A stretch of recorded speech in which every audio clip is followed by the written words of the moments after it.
So today we're going to talk about depression.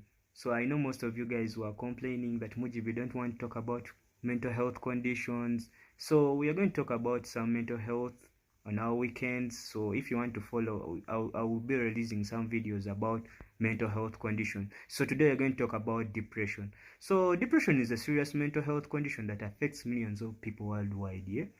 And depression is characterized by persistent feeling of sadness and loss of interest, which can significantly impact a person's thoughts, feelings, behavior, and physical health. Yeah?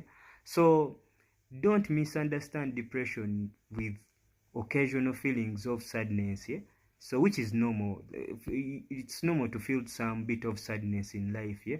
So but depression involves a combination of symptoms that interfere with daily life and can last for weeks, yeah, or even months. Yeah.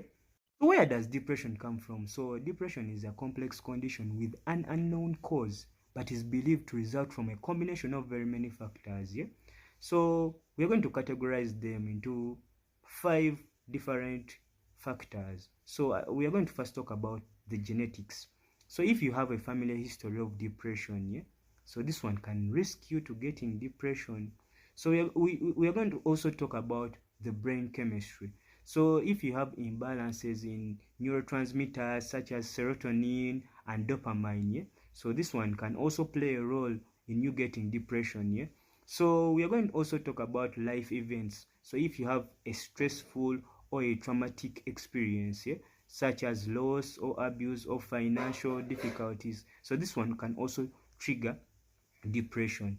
So we are going to also talk about medical conditions. So if you have medical illnesses or hormonal changes, so that one can also contribute to you getting depression. Yeah. So we are going to also talk about personal traits. So some personality traits such as low self-esteem or negativity, so that one can also increase your vulnerability to getting depression. Yeah. So what are the signs that you might be having depression or your friend might be having depression? So we are going to categorize them. Yeah. So we are going to start with the emotional symptoms. So under emotional symptoms, you can talk about persistent sadness, hopelessness, irritability, and anxiety. Yeah? So we are also going to talk about behavioral symptoms. So we can talk about loss of interest in activities, social withdrawal, fatigue, changes in appetite or sleep patterns. Yeah?